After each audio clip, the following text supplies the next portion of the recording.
ನಮಗೆ ಸಿಗ್ತಾರೆ.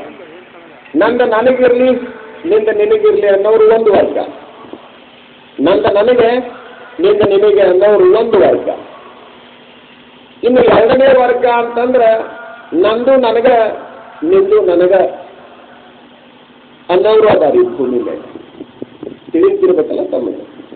ಎರಡನೇ ವರ್ಗ ಯಾವುದು ಅಂತಂದ್ರೆ ನಂದು ನನಗ ನಿಂದು ನನಗ ಅನ್ನೋರು. ಅಲ್ಲಿ ನಮಗೆ ಸಮಸ್ಯೆ ಆಗ್ತದೆ.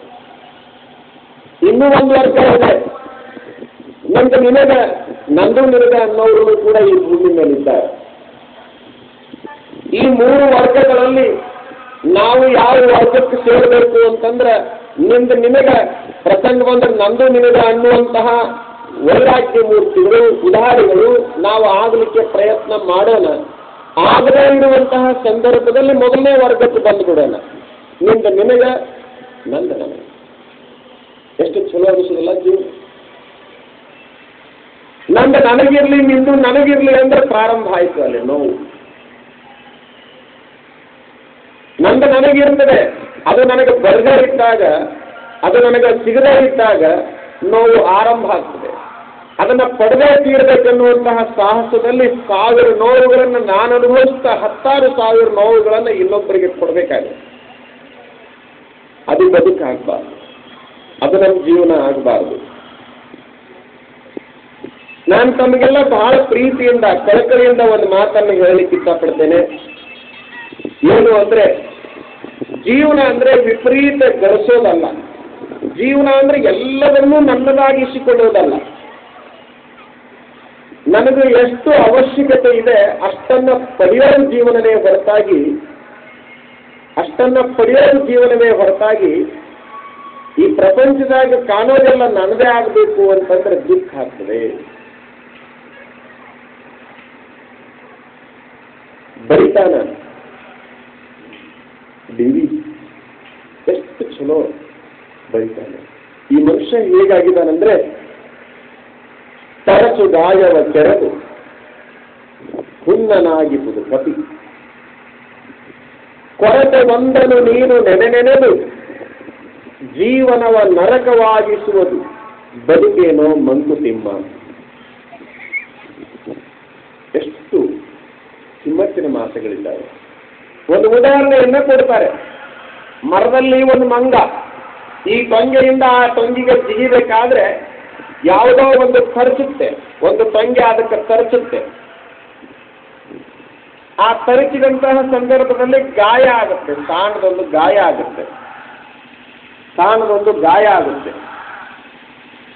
ಆ ಮಂಗಕ್ಕೆ ಗೊತ್ತಿಲ್ಲ ಇದು ತರಚು ಗಾಯ ಅಂತ. ಹರಿಯುವ ರಕ್ತವನ್ನು ನೋಡ್ತದೆ, ಹೀಗೆ ಆಗಿರುವ ಗಾಯವನ್ನು ಹಿಂಗೆ ನೋಡ್ತದೆ. ಅದಕ್ಕೇನೋ ಒಂಥರ ವಿಚಿತ್ರ ಅನ್ನಿಸ್ತದೆ. ಅದನ್ನ ಹಾಗೆ ಕೆದರ್ತಾ ಹೋಗಿಬಿಡ್ತದದು ಮಂಗ. ತರಚು ಗಾಯವ ಕೆರೆದು ಹುನ್ನನಾಗಿರ್ತದೆ ಕಪಿ. ಸುಮ್ಮನೆ ಹಿಂಗೊಂದಿಷ್ಟು ತರಚಿತ್ತು, ಅದನ್ನ ಕೆರೆದು ದೊಡ್ಡದೊಂದು ಹುನ್ನ ಮಾಡ್ಕೊಂಡು ಅದಕ್ಕೆ ಔಷಧ ಕೊಡೋರು ಯಾರು? ಅದನ್ನ ಆರಾಮ್ ಮಾಡೋರು ಯಾರು? ಆ ಮರದಲ್ಲಿರುವ ಮಂಗ ಚಿಕ್ಕದಾಗಿರುವಂತಹ ಒಂದು ತರಚು ಗಾಯವನ್ನು ದೊಡ್ಡದಾಗಿರುವಂತಹ ಹುಣ್ಣನ್ನು ಮಾಡಿಕೊಂಡು ಅದರಲ್ಲಿ ನೋವನ್ನು ಅನುಭವಿಸುವಂತೆ ಈ ಮನುಷ್ಯನೂ ಸಹಿತ ಕೊರತೆ ಬಂದನು ನೆನೆದು, ಕೊರತೆ ಬಂದನ್ನ ನೆನೆಯೋದಪ್ಪ. ಯಾವುದು ನನಗಿಲ್ಲಲ್ಲ ಅದನ್ನೇ ನೆನೆಸಿಕೊಳ್ತಾ ಕುಂದ್ರೋದು. ಇದ್ದದ್ದೆಲ್ಲ ನೋಡಿ ಸಂತೋಷ ಪಡೋಂಗಿಲ್ಲ, ಇದ್ದದ್ದನ್ನ ಅನುಭವಿಸೋದಿಲ್ಲ. ಯಾವುದು ಇಲ್ಲಲ್ಲ ಅದನ್ನ ನೆನಪು ಮಾಡ್ಕೊಳ್ಳೋದು. ಅದು ನನಗೆ ಸಿಗಬೇಕಲ್ಲ, ಅದು ನನಗೆ ದೊರೀಬೇಕಲ್ಲ ಅನ್ನುವ ವಿಚಾರದಲ್ಲಿ ನೋವನ್ನು ಅನುಭವಿಸ್ತಾ ಹೋಗೋದು. ಅದು ಸಿಗಂಗಿಲ್ಲ, ಇವನ ನೋವು ನಿವಾರಣೆ ಆಗಂಗಿಲ್ಲ. ಅದನ್ನು ನಿತ್ಯವೂ ನೆನೆಯೋದು ಬಿಡಂಗಿಲ್ಲ. ಅದನ್ನು ನಿತ್ಯವೂ ನೆನೆಯೋದು ಏನೈತಲ್ಲ ಅದು ನರಕ. ಕೊರತೆ ಬಂದನು ನೀನು ನೆನೆದು ಜೀವನವ ನರಕವಾಗಿಸುವುದು.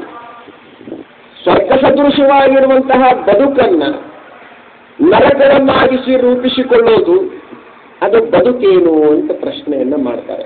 ಅದು ಬದುಕಲ್ಲ. ಅಂತಹ ಬದುಕನ್ನು ನಾವು ಬದುಕೋದು ಬೇಕಾಗಿಲ್ಲ.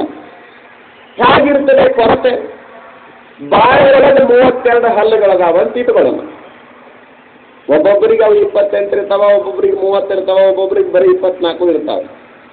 ಮತ್ತು ಅದನ್ನ ಒಂದು ಅಂಕಿ ಸಂಖ್ಯೆಯನ್ನು ಹಂಗೆ ಹೇಳಿದ್ರಿ ಅನ್ನೋ ಹೋಗಕ್ಕೆ ಹೋಗ್ಬೇಡ್ರಿ. ನೀವು ಯಾವ ಲೋಕದಾಗಿರ್ತೀರಿ ಹೇಳಕ್ಕಾಗುದಿಲ್ಲ. ಇರ್ತಾವ, ಹೆಚ್ಚು ಕಡಿಮೆ ಇರ್ತಾವ. ಅಂತೂ ನೇಮ ಐತದ 32 ಹಲ್ಲದ ಅಂತೇಳಿ. 32 ಹಲ್ಲಿನೊಳಗ ಏನೋ ಆಗಿ ಒಂದು ಹಲ್ಲು ಬಿದ್ದರೆ ನಾವು ದಿನ ಕನ್ನಡಿಯಲ್ಲಿ ನೋಡಿಕೊಳ್ಳೋದು ಬಿದ್ದ ಹಲ್ಲನ್ನೇ ಹೊರತಾಗಿ ಇದ್ದ ಹಲ್ಲನ್ನಲ್ಲ ಅಲ್ವಾ? ಅಯ್ಯೋ ಈ ಹಲ್ಲು ಹೋಗ್ಬಿಡ್ತು, ಈ ಹಲ್ಲು ಹೋಗ್ಬಿಡ್ತು, ಹೋಗಿದ್ದು ಹಲ್ಲು ಬರ್ತೇನು ಹಾಕಿಸ್ಕೊಳ್ಬೋದೊಂದು. ಆದ್ರೆ ನಿಮ್ದೇನು ಮೂಲ ಹಲ್ಲಿತ್ತಲ್ಲ ಅದು ಹೊಳ್ಳಿ ಬರೋದಿಲ್ಲ. ಆದ್ರೆ ಅದನ್ನು ನೀವು ನೆನೆಯೋದು ಬಿಡೋದಿಲ್ಲ. ನಾನು ಟಿವಿ ನೋಡೋದಿಲ್ಲ. ಯಾರ್ದಾರ ಮನೆಗೆ ಹೋದಾಗ ಹಚ್ಚಿದ್ರಂದ್ರೆ ಯಾವಾಗಾರ ಸುಮ್ಮನೆ ಮತ್ತೆ ಅಲ್ಲಿ ಹಚ್ಚಿಟ್ಟಿರ್ತಾರಂತ ನೋಡ್ತಿರ್ತೀನಲ್ಲ. ಒಂದು ನೋಡಿದೆ ನಾನು, ಒಬ್ಬ ಹೆಣ್ಮಗಳು ಹೋಗಿ ಕನ್ನಡಾಗ ನೋಡ್ಕೊಂಡು, ಆ ಟಿವಿಯಾಗಿಂದ ಹೇಳ್ತೇನೆ, ಕನ್ನಡಾಗ ನೋಡ್ಕೊಂಡು ಅಯ್ಯೋ ಮುಗಿದೋತು ತಿರಾಡಕತ್ತೀನಿ.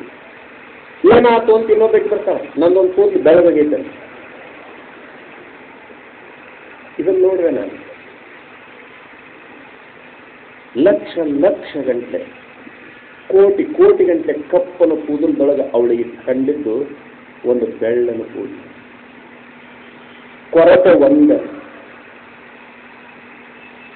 ಅದನ್ನೇ ಜೀವನದ ದುಃಖವನ್ನಾಗಿ ಮಾರ್ಪಡಿಸಿಕೊಂಡ್ರು. ಇದು ಜೀವನ ಅಲ್ಲ, ಇದು ಜೀವನ ಅಲ್ಲ. ಇರುವ ಬಹಳಷ್ಟು ಕಪ್ಪು ಕೂದಲುಗಳನ್ನು ನೋಡಿ ಸಂತೋಷ ಪಡೆದ ಹೊರತಾಗಿ ಆಗಿರುವಂತಹ ಒಂದು ಕೂದಲನ್ನು, ಬೆಳಗಾಗಿರುವಂತಹ ಕೂದಲವನ್ನು ನೋಡಿಕೊಂಡು ದುಃಖ ಅನುಭವಿಸಿದ ಜೀವನ ಅಲ್ಲ. ಇನ್ನೂ ಎಷ್ಟು ಹಲ್ಲುಗಳದಾವಲ್ಲ, ಏನಾದರೂ ಮಾಡಬಹುದು.